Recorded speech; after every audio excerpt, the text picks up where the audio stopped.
शशि ने बबलू की ओर देखा। उसका चेहरा कितना भोला मासूम होता है। बहुत ही प्यारा बच्चा है। हर माँ बाप को अपने बच्चे प्यारे ही लगते हैं। बबलू गोरा चिट्टा बच्चा था जिसको देखकर सभी का उसे प्यार करने को मन होता। फिर शशि तो उसकी माँ थी। सारे दिन उसकी शरारतें देखकर खुश होती।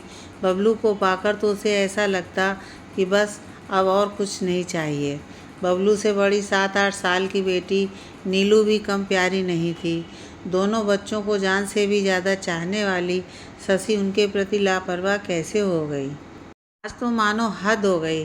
सुबह जब वह ऑटो पर बैठने लगी तो बबलू उसके पाँव से लिपट गया। प्यार से मनाने पर नहीं माना तो शशि ने उसे डांटा। देर तो हो ही रही थी। उसने आँव देखा न ताव उसके गाल पर एक चांटा जड़ दिया। चांटा कुछ जोर से पड़ गया था। उंगलियों के निशान गाल पर उभर आए थे। उसके रोने की आवाज़ सुनकर उसके दादाजी बाहर आ गए और बबलू को गोद में लेकर मनाने लगे। सास ने जो आंखें तरेर कर शशि की ओर देखा तो वह सहम गई।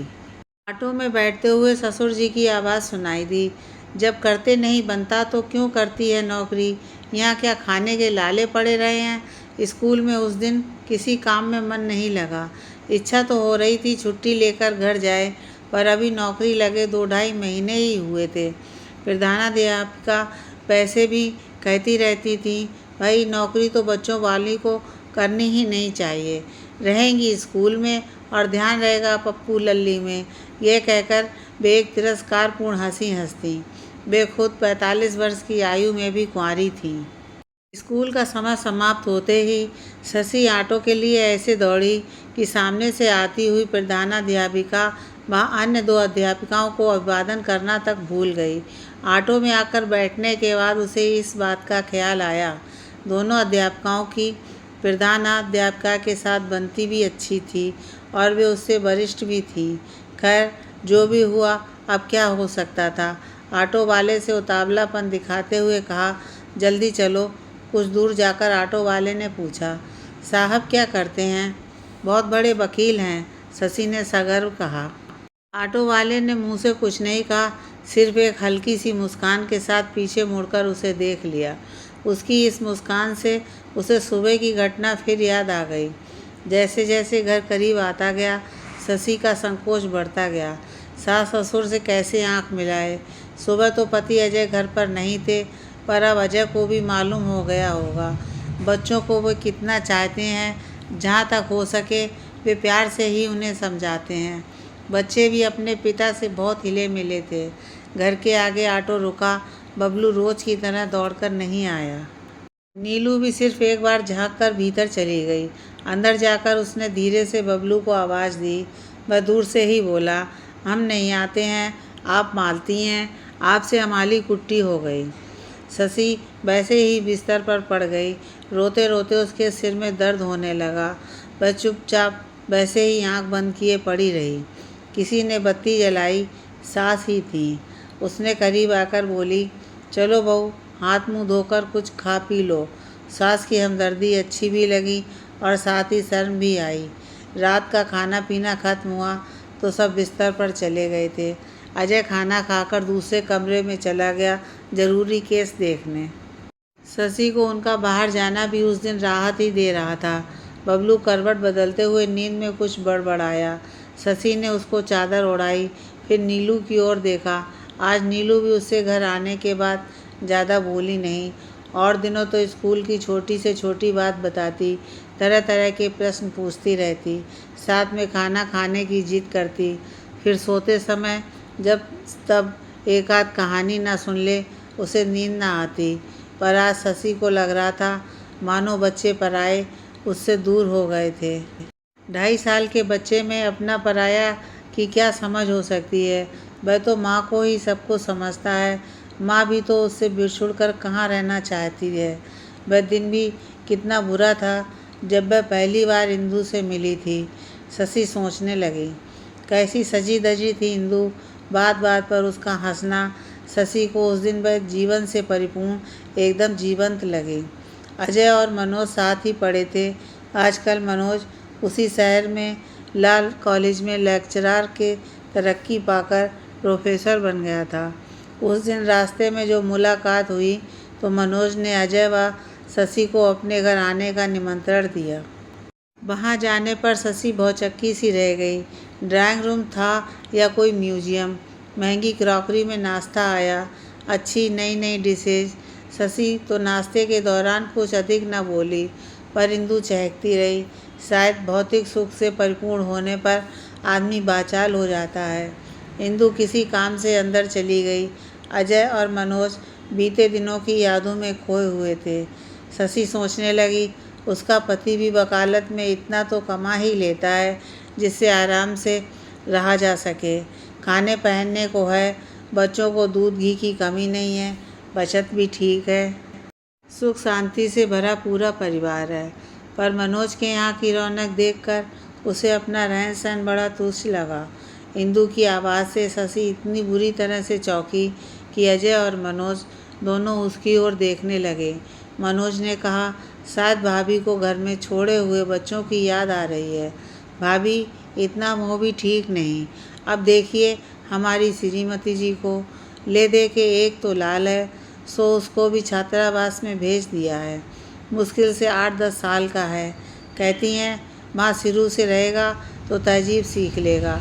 भाभी, आप ही बताइए, क्या घर पर बच्चे शिष्टाचार नहीं सीखते हैं? मनोज शायद आगे भी कुछ कहता, पर इंदु शशि को हाथ पकड़कर ये कहते हुए अंदर ले गई, अजी इनकी तो आदत है, कोई भी आए तो शुरू हो जाते हैं भाई। हमको तो ऐसी भावुकता पसंद नहीं। आदमी को व्यवहारिक होना चाहिए। उसके व्यवहारिक होने का थोड़ा अंदाज़ा तो बाहर से ही मिल रहा था। जब अंदर जाकर देखा तो एलईडी टेलीविज़न, कंप्यूटर, चमचमाता महंगा फर्नीचर, ओह क्या क्या गिनाएं। शशि की हैरानी को इंदु शायद भांप गई थी। बड़े गर्व के बजाय घमंड कहना ही उचित होगा। बोली, ये सब मेरी मेहनत का फल है। यदि विक्की को छात्रावास में ना रखती तो इतने आराम से नौकरी थोड़ी ही की जा सकती थी। उसको देखने के लिए आया, नौकर रखो, फिर उन नौकरों की निगरानी करो, अच्छा सरदर्द ही समझो। अब मुझे कोई फ़िक्र नहीं है, हर महीने 70,000 रुपये कमा लेती हूँ। काम भी अच्छा ही है, एक मल्टीनेशनल कंपनी में कंसल्टेंट के तौर पर काम करती हूँ। ज़रा ढंग से संवर के रहना, लोगों से मिलना और मुस्कुरान बिखेरते रहना। संवर के रहना किस औरत को अच्छा नहीं लगेगा? अरे मैं तो बोले ही जा रही हूँ, आप भी कहेंगी अच्छी मिली। आइए मैं आपको पूरा घर दिखाऊं। शयनकक्ष तो बिल्कुल फिल्मी था। बढ़िया सुंदर डबल बेड और उस पर बिछी चादर इतनी सुंदर कि हाय, शशि कल्पना में अपने आप को उस पर अजय के साथ देखने लगी। सिर को झटक कर उस विचार को तुरंत निकाल देने की कोशिश की। बाहर के कमरे में आने पर अजय बोला, चलो शशि, क्या यहीं रहने का इरादा है? इंदु ने अजय से कहा, आप इन्हें कभी कभी यहाँ ले आया करिए, इनका मन भी बहला करेगा। आपको समय ना हो, मनोज को फ़ोन कर दिया कीजिए, हम खुद ही इन्हें लेने आ जाएंगे। शशि की इच्छा तो हुई कि कहे, जब आप लेने आएंगी तो वहीं मेरे घर पर बातचीत हो सकती है, पर उसका मन इतना भारी हो रहा था कि लग रहा था कि अगर एक बोल भी मुँह से निकला तो वह रो देगी। वह समझ रही थी कि इंदु सिर्फ अपने धन का दिखावा भर दिखाना चाहती थी। घर लौटते हुए आधे रास्ते तक दोनों चुप रहे। फिर अजय एकदम बोला, मनोज की पत्नी भी खूब है। वह आगे कुछ बोले, इससे पहले शशि ने टोक दिया, हाँ मुझ जैसी बेवकूफ़ थोड़ी है। उसकी आवाज़ रुआंसी थी। अजय ने आश्चर्य से उसकी ओर देखा और प्यार से बोला, शशि कैसी बेवकूफ़ों सी बात करती हो। फिर उसने एकदम दांतों तले जीभ दबा ली। ये वह अनजाने में क्या बोल गया, मानो शशि की कही हुई बात का समर्थन कर दिया हो। एकदम बात बदलते हुए बोला, बहुत देर हो गई, बच्चे शायद सो भी गए होंगे। पर शशि की आग्नेय दृष्टि देखकर वह फिर रास्ते भर चुप ही रहा। घर पहुंचने पर शशि सिरदर्द का बहाना करके बिना कुछ खाए पिए लेट गई, पर रात भर उसे इंदु के बेडरूम के ही सपने आते रहे। इंदु की अलमारी में सजी साड़ियों की इंद्रधनुषी छटा रह रहकर आंखों के सामने नाच रही थी। ओह कितनी साड़ियाँ! रोज़ एक एक पहने तो साल में उसे 3 या 4 बार से अधिक पहनने का मौका ना आए। अब तो उनकी दूसरी कार भी आने को है। वैसे तो कई लोगों के अच्छे व बड़े घर कार सब देख चुकी है। खुद उसके भाई साहब के पास कार है, पर वे बहुत बड़े इंजीनियर हैं। अपने पति की बराबरी में तो जो भी हैं, सबका रहन सहन करीब करीब एक सा ही है। शशि ने यह नहीं सोचा था कि उसकी बेचैनी एक दिन उसे नौकरी करने पर मजबूर कर देगी। आवेदन देने के पहले कई दिन तक ऊँपों में पड़ी रही। 2.5 साल का बबलू, उसे कौन संभालेगा? सासू माँ बूढ़ी हैं। अजय से जब राय मांगी तो उन्होंने भी यही कहा, भाई परिस्थिति बस नौकरी करना बुरी बात नहीं, पर तुम्हें नौकरी की क्या ज़रूरत पड़ गई? कम से कम बबलू ही कुछ बड़ा होकर स्कूल जाने लगे तो ठीक है, फिर आगे तुम्हारी इच्छा। सास ससुर ने भी कहा, बहू बबलू को तो हम संभाल लेंगे, हमारा और है ही कौन, पर तुम्हारा शरीर भी तो दोनों भार को सहन कर सके तब ना। जो भी करो सोच समझ कर करो। पर उसके सिर पर तो जैसे भूत सवार था। 6-7 दिन तक तो स्कूल में बबलू की खूब याद आती थी, फिर ठीक लगने लगा। पर रोज़ स्कूल से लौट कर जब घर में कदम रखती तो घर की कुछ अव्यवस्था मन को खटकती। एक दिन जब वह स्कूल से लौटी तो घर में कोई मेहमान आए हुए थे। काम वाली घर पर नहीं थी तो नीलू उनको पानी दे रही थी। नीलू को देखते ही उसका गुस्सा 7वें आसमान पर आ पहुंचा। बाल बिखरे हुए, फ्रॉक की तुरपन उखड़ी हुई, हाथ में पेंटिंग कलर लगे हुए थे। अजीब हाल बना रखा था।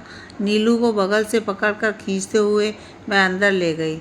उसका तमतमाता चेहरा देखकर वहाँ का वातावरण एकदम बोझिल हो गया। नीलू सुबकती हुई एक कोने में खड़ी हो गई। उस समय शशि को अपनी गलती का ख्याल नहीं आया, बल्कि उसे सब पे गुस्सा आया कि सब उससे खार खाए बैठे हैं और जानबूझकर उसका अपमान करना चाहते हैं। पर आज लगता है वास्तव में उसने अपनी नौकरी के आगे बाकी हर बात को गौर समझ लिया। पहले वह अजय के मोजे रुमाल देखकर रख दिया करती थी, उसके कपड़ों पर प्रेस बटन आदि का भी ध्यान रखती थी। दोपहर के समय बच्चे को पुराने कपड़ों को बड़ा करना, मरम्मत करना आदि काफ़ी कुछ काम कर लेती थी। अब तो अजय अपने हाथ से बटन लगाना आदि छोटी मोटी मरम्मत कर लेता है, पर मुंह से कुछ नहीं बोलता।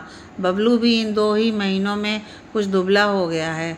दादी दूध दे सकती है, खिला सकती है, प्यार भी बहुत करती है, पर माँ की ममता व आरंभिक शिक्षा और कोई थोड़े ही दे सकता है। फिर उसके कमाने का क्या फ़ायदा हुआ, सिवा इसके कि घर का खर्चा पहले से बढ़ गया। सब कपड़े धोबी को जाने लगे और कपड़ों का नुकसान भी ज़्यादा होने लगा। अब मैरी को भी काम बढ़ जाने से ज़्यादा पैसे देने पड़ते थे, ऑटो का खर्चा अलग। इस प्रकार मासिक खर्च बढ़ ही गया। इसके अलावा घर और बच्चे अव्यवस्थित हो गए सो अलग। सास बेचारी दिन भर काम में पिसती रहती और जब नहीं कर पाती तो बड़बड़ाती रहती। इन्हीं 2 महीनों में घर की शांति भंग हो गई, जिस पर उसने जो कल्पना की थी कि वह अपनी तनख्वाह से घर की सजावट के लिए कुछ खरीदेगी, उसे कार्य रूप से परिणित करना कितना मुश्किल है, यह उसे तुरंत पता लग गया। उसे कुछ कहने में ही झिझक हो रही थी, कहीं अजय यह ना समझ लें कि उसने सिर्फ इस दिखावे की चीज़ों के लिए ही नौकरी की है। अजय के मन में हीन भावना भी आ सकती है, पर यह सब उसे पहले क्यों नहीं सूझा। खैर, अब तो सुधाई है, बाज आई ऐसी नौकरी से, उसने मन ही मन सोचा। बच्चे जरा बड़े हो जाएं तो देखा जाएगा। अगले दिन उसने अजय के चपरासी के हाथों 1 महीने का नोटिस देते हुए अपना त्यागपत्र तथा 1 दिन के आकस्मिक अवकाश की अर्जी भेज दी। अजय ने यही समझा कि शायद तबीयत खराब होने से 1-2 दिन की छुट्टी ले रखी है। बादल उमड़ घुमड़ रहे थे और बारिश की हल्की हल्की बूंदें भी पड़नी शुरू हो चुकी थी। बहुत दिनों बाद उस रात को दोनों चहलकदमी को निकले। अजय ने पूछा, क्यों अचानक तुम्हारी तबीयत को क्या हो गया? तुमने कितने दिन की छुट्टी ले ली है? शशि बोली, हमेशा के लिए। अजय परेशान सा उसकी ओर देखने लगा। सच शशि, सच? अब तुम नहीं जाओगी स्कूल? चलो, अब कमीज पैंट में बटन नहीं टांगने पड़ेंगे। धोबी को डांट का काम भी अब तुम संभाल लोगी। हाँ, अब रात को थके होने का बहाना भी नहीं कर सकती। पर यह तो बताओ, नौकरी छोड़ क्यों दी? शशि उसके उतावलेपन को देखकर हंसते हुए मजा ले रही थी। उसे पति पर दया भी आई। बोली, हाँ, मुझे नौकरी नहीं छोड़नी चाहिए थी जनाब, दर्जी तो बन ही जाते। अजीब आदमी हो, कम से कम एक बार तो मुँह से कहा होता कि शशि, तुम्हारे स्कूल जाने से मुझे कितनी परेशानी होती है। डियर, हम तो शुरू से कहना चाहते थे, पर हमारी बात आपको तब जचती थोड़े ही। हमने भी सोचा कर लेने दो थोड़े मन की, अपने आप सवाल सामने आएगा तो जान जाएगी। पर यह उम्मीद नहीं थी कि तुम इतनी जल्दी नौकरी छोड़ने को तैयार हो जाओगी। खैर, तुमने अपनी परिस्थिति पहचान ली तो सब ठीक है। फिर थोड़ा ठिठक कर बोले, हाँ शशि, सुगृहिणी बनना कितना कठिन है। तुम जब अपने इस दायित्व को अच्छे से निभाती हो तो मुझे कितना गर्व होता है। मालूम है, ये मत सोचो कि मैं तुम्हें घर से बांधने की कोशिश कर रहा हूँ। मेरी ओर से तुम्हें पूरी छूट है। तुम पढ़ो लिखो, कुछ नया सीखो, पर अपने दायित्व को समझ कर। फिर कुछ दूर दोनों मौन चलते रहे। अजय को लग रहा था कि शशि कुछ पूछना चाह रही है, पर हिचक रही है। 2-3 बार उसने शशि की ओर देखा, मानो हिम्मत बंधा रहा हो।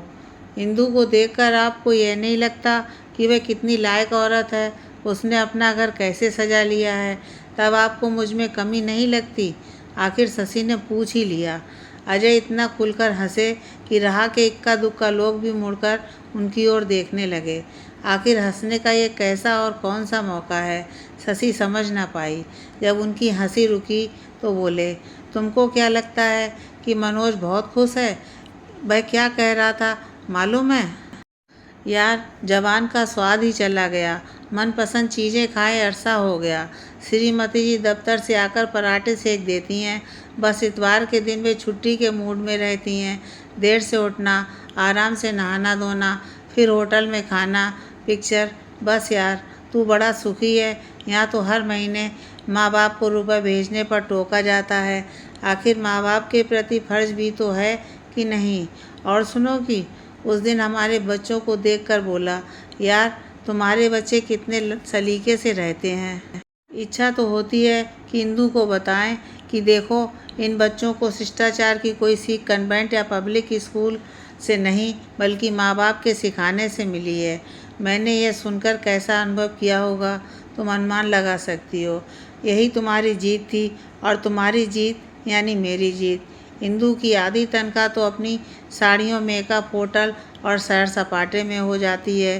बेटे को छात्रावास में रखने का खर्च अलग, उसमें अहम की भावना है, और मेरे की भावना से ग्रस्त वह यही समझती है कि उसके नौकरी करने से ही घर में इतनी चीज़ें आई हैं। जहाँ ये मेरे की भावना आई, घर की सुख शांति नष्ट समझो।